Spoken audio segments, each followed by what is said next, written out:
Que ta parole, Seigneur, atteigne nos vies, qu'elle perce nos armures, qu'elle confonde nos arguties, qu'elle assainisse nos miasmes, qu'elle clarifie nos troubles, qu'elle cicatrise nos plaies, qu'elle raffermisse nos cœurs, qu'elle entraîne notre volonté, qu'elle attise notre désir, qu'elle décuple notre joie. Oui, Seigneur, ta parole est pertinente et efficace, que par ton esprit, elle suscite en nous ta vie. Amen. Puisque beaucoup ont entrepris de composer un récit des événements accomplis parmi nous, d'après ce que nous ont transmis ceux qui furent dès le début témoins oculaires et qui sont devenus serviteurs de la parole, il m'a paru bon, à moi aussi, après m'être soigneusement informé de tout à partir des origines, d'en écrire pour toi un récit ordonné, très honorable Théophile, afin que tu puisses constater la solidité des enseignements que tu as reçus. Et puis au tout début des Actes, au chapitre 1, j'avais consacré mon premier livre, Théophile, à tout ce que Jésus avait fait et enseigné depuis le commencement, jusqu'au jour et après avoir donné dans l'Esprit Saint ses instructions aux apôtres qu'il avait choisis, il fut enlevé.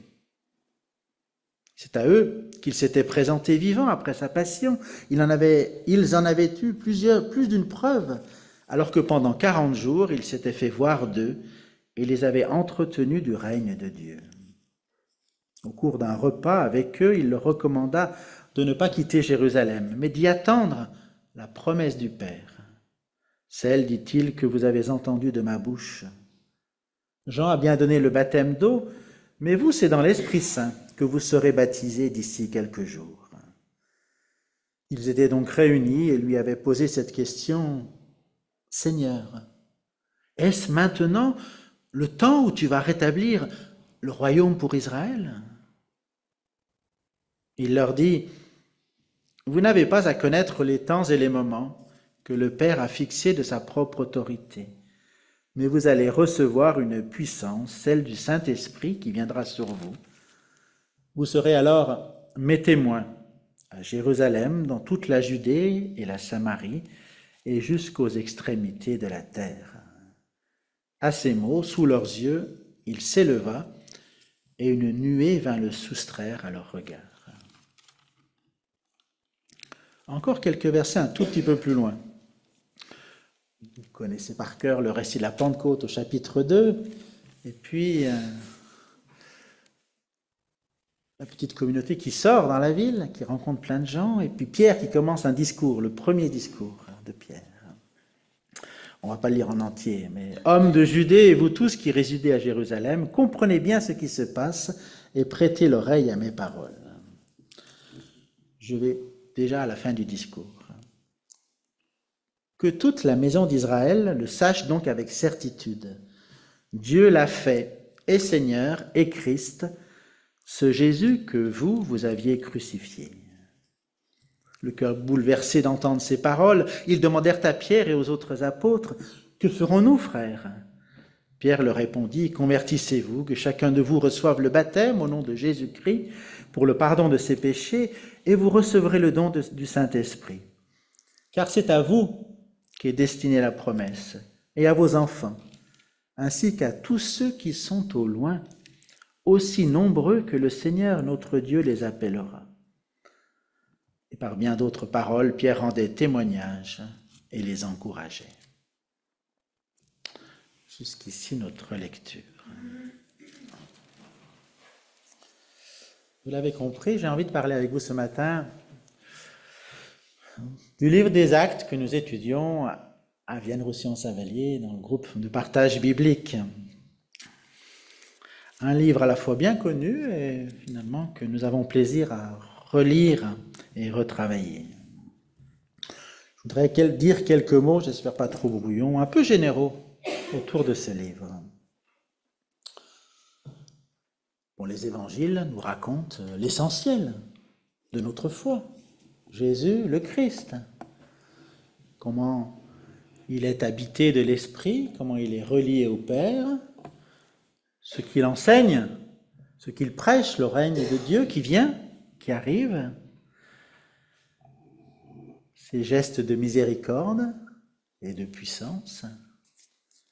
Et puis, ce moment si singulier de la passion, de sa mort, dont le sens se révèle bien au-delà d'une erreur judiciaire, mais avec un fond religieux, spirituel, salutaire, fondamental pour tous les chrétiens et pour tout homme et toute femme. Et puis la résurrection, comme une manière pour Dieu, le Dieu de la vie, de montrer qu'il conduit toutes choses et qu'il atteste du chemin d'obéissance et de foi du Christ, de Jésus, qui le confirme, qui le glorifie. Tout aurait pu s'arrêter là, au matin de Pâques. La victoire, la résurrection, le règne de Dieu qui s'installe avec le Christ à sa tête. Mais il n'en est pas ainsi. Il n'en est pas ainsi. Il part. Il est enlevé, nous dit Luc. Il est enlevé. Et les disciples sont bien quoi? Livrés à eux-mêmes, obligés d'essayer de comprendre tout ce qui vient de se passer, un peu contradictoire. Ils sont laissés à eux-mêmes, sans le Christ, sans Jésus. C'est parce que l'histoire n'était pas finie. La question des disciples à Jésus, dans le début des livres des Actes, eh bien c'est là, oui, mais est-ce maintenant le temps où tu vas établir ton règne? Eh ben non. Eh ben non. Il laisse ses disciples et il nous laisse avec la tâche de continuer ce qu'il a fait, de porter à notre tour le message de l'Évangile, de la bonne nouvelle, d'annoncer, de faire advenir le royaume, d'être témoin de ce qu'il a été, de ce qu'il a fait à notre tour, d'être au fond la continuité de Jésus. L'Église, les chrétiens, ces premiers chrétiens, et nous encore aujourd'hui, nous sommes après le Christ, à la suite du Christ, à la place du Christ, appelés à témoigner de la bonne nouvelle et du règne de Dieu. Nous sommes, vous savez l'expression, le corps du Christ, mais voilà, pleinement là, hein, nous sommes le Christ continué, incarné dans nos paroles et dans nos gestes. Et au fond, le livre des Actes, c'est ça. L'auteur, Luc, se plaît à raconter comment les disciples, les apôtres, mais aussi les disciples, les témoins, ils seront nombreux. Il y a non seulement Pierre, les grandes figures, Paul, mais il y a aussi Philippe, Étienne, Barnabé et tant d'autres, qui à leur tour, eh bien, parlent, témoignent de Jésus le Christ, font des gestes de puissance comme le Christ, des miracles, et puis continuent de propager, non plus seulement à Jérusalem ou dans le petit territoire là d'Israël, Palestine, mais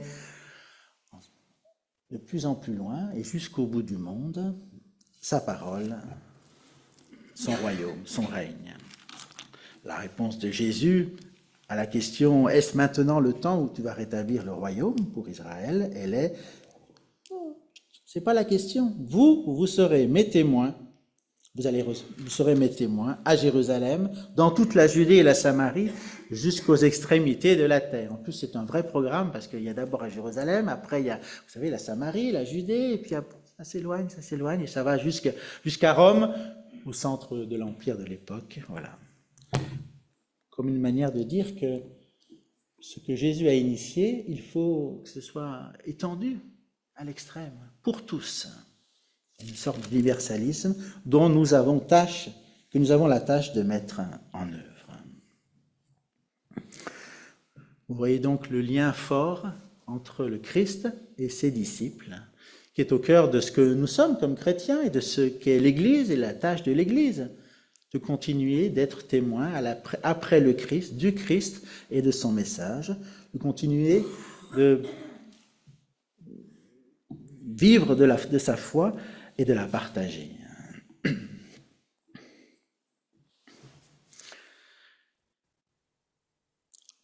Luc est le premier à écrire quelque chose, l'histoire de ces premiers chrétiens. On a 4 évangiles, vous le savez, hein, mais lorsqu'il fait le projet, et j'ai lu le début de l'évangile de Luc, c'est le même, voilà, lorsqu'il fait le projet lui aussi de raconter ces événements, hein, d'en témoigner à la manière d'un historien, en rassemblant les pièces, en allant voir les témoins qui restent, etc., en faisant œuvre précise d'écriture. On a parfois décrié l'œuvre d'historien, la qualité d'historien de Luc, mais plus je le lis, plus je trouve qu'il était pertinent pour son époque, voilà, et qu'avec beaucoup d'attention, il a rassemblé des pièces pour offrir un récit, une histoire des premiers chrétiens. Mais vous le savez, il a fait avec audace une œuvre en 2 tomes. Il a écrit l'évangile de Luc, mais il l'a prolongé dans un second tome, et c'est une seule et même œuvre qu'il a pensée et voulu ainsi. Les actes des apôtres, l'action des premiers chrétiens, de l'esprit, de la parole qui continue de se propager. Cette œuvre commune, elle est intéressante. Elle montre combien les apôtres et nous-mêmes sommes à la suite de Jésus. Hein, voilà. Et puis, eh bien, comment l'œuvre du Christ se poursuit aussi à travers les premiers chrétiens, à travers l'Église et jusqu'à nous aujourd'hui. Bon, ça donne le sens très fort. Hein, voilà. Et alors, dans notre Bible d'aujourd'hui, vous le savez, on a placé différemment les choses. Il y a l'évangile de Jean qui vient entre les deux, mais c'est utile et je vous invite à réfléchir. Quand vous lisez Luc, de penser à Actes des Apôtres. Quand vous lisez les Actes des Apôtres, allez voir l'évangile de Luc pour comprendre l'intention globale qu'a eu l'auteur, Luc, de raconter dans un même geste, voilà, l'épopée de l'évangile initiée par le Christ et continuée par nous. Alors vous me direz, il y a quand même un peu de changement. Jésus n'est plus là. C'est vrai. Et c'est un changement fondamental. Il fait promesse d'envoyer l'Esprit, et l'Esprit arrive très vite. Il est là présent d'une manière plus pleine, plus forte, plus individuelle qu'il ne l'était dans l'Ancien Testament. Jésus ne nous abandonne pas, Dieu reste avec nous.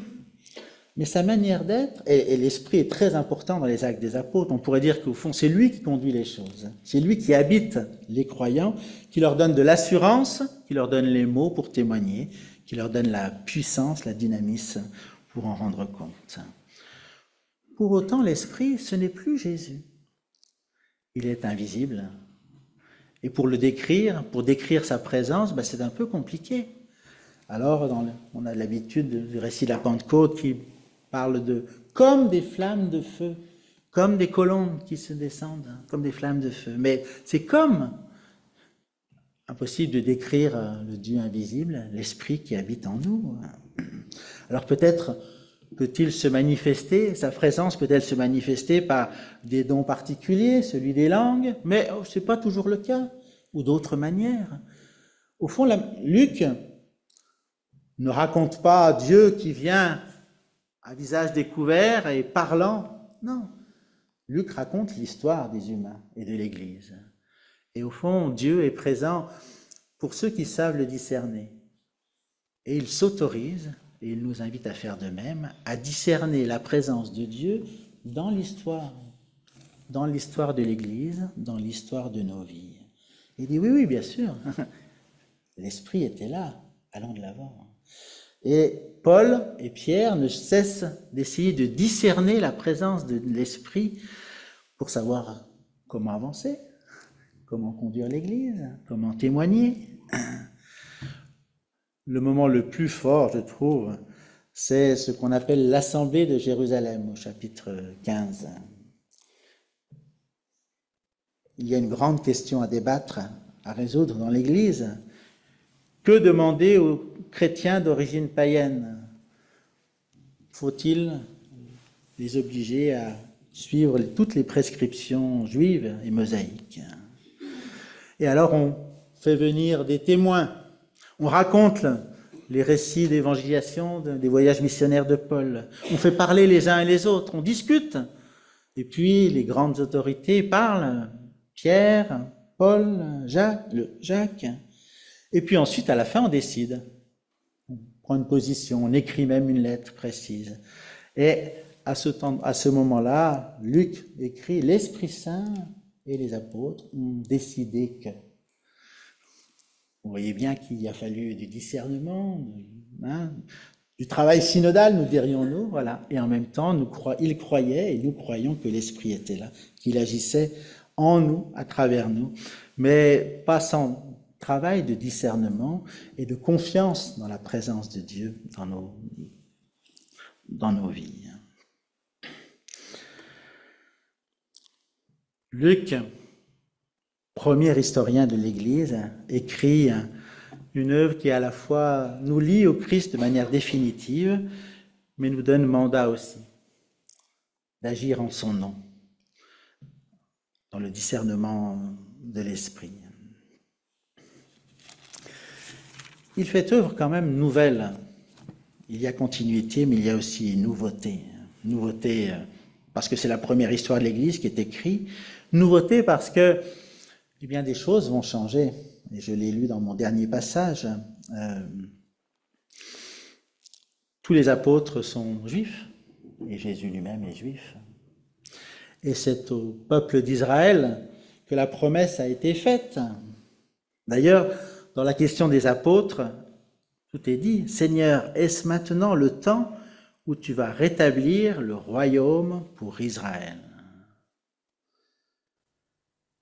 Dans la réponse de Jésus, au tout début des Actes, c'est « Vous allez recevoir une puissance, vous serez mes témoins, à Jérusalem, dans toute la Judée, mais aussi jusqu'aux extrémités de la terre. » On trouve la même chose dans le récit de Pierre que je vous ai lu très brièvement. « Que toute la maison d'Israël le sache avec certitude, Dieu l'a fait, et Seigneur et Christ, ce Jésus que vous aviez crucifié. » C'est à vous qu'est destinée la promesse, et à vos enfants. C'est à vous qu'est destinée la promesse, et à vos enfants, ainsi qu'à tous ceux qui sont au loin, aussi nombreux que le Seigneur, notre Dieu, les appellera. Le début de l'histoire chrétienne, c'est l'histoire d'une déchirure au cœur même du judaïsme, entre le judaïsme et le christianisme naissant. Les promesses de Dieu sont pour Israël. Paul l'a dit déjà, et Luc le redit là. Oui, c'est à vous qu'elles sont, ces promesses. Mais elles sont aussi appelées à aller au-delà de vous-même et à s'adresser à tous, au loin, aussi nombreux que le Seigneur notre Dieu les appellera. Et on sait combien dans le livre des Actes, après avoir prêché dans les synagogues, finalement Paul se retourne et va prêcher aussi aux païens. D'abord, non seulement Paul, mais Pierre qui va aller manger avec un officier général romain, voilà. Certes pieux, mais pas juif. Cette ouverture aux non-juifs, elle est fondamentale dans l'histoire du christianisme, et c'est aussi ce que raconte Luc dans le livre des Actes. Et comme c'est une rupture si fondamentale, une évolution si forte, au fond, il ne cesse de le raconter. Depuis le début des Actes que nous avons lus jusqu'à la fin. Le dernier chapitre du livre des Actes, Paul est à Rome. Il est arrivé à Rome après plein de péripéties, il est en résidence surveillée. Et qu'est-ce qu'il fait? il fait venir à lui des Juifs pour leur rappeler combien Jésus est le Messie attendu. Et les réponses sont mitigées. Et finalement, à nouveau, une fois de plus, il dit, non, les promesses, puisque si vous ne recevez pas ces promesses, sachez qu'elles sont aussi à d'autres et que je me tourne maintenant vers les païens. Ce passage du judaïsme au christianisme, au paganisme, enfin aux chrétiens d'origine païenne, est au fond l'histoire de l'Église. Elle nous montre à nous que nous sommes appelés à ne pas croire que les promesses de Dieu sont définitivement pour nous, mais à les faire vivre en nous et à les conserver. Avoir aussi en tête que l'Évangile n'est jamais quelque chose que nous devons posséder, garder pour nous-mêmes, mais toujours savoir qu'il est aussi pour d'autres, au-delà de nous-mêmes. Frères et sœurs, chers amis, je m'arrête. Nous sommes disciples du Christ, nous sommes appelés après lui, comme le dit l'Évangile de Luc et les Actes des Apôtres, à être à notre tour témoins de la bonne nouvelle, habités par l'Esprit, pour discerner l'œuvre de Dieu dans nos vies et dans l'Église, pour témoigner de la bonne nouvelle à tous, et d'abord et bien sûr et surtout à ceux et celles qui l'accueillent. Amen.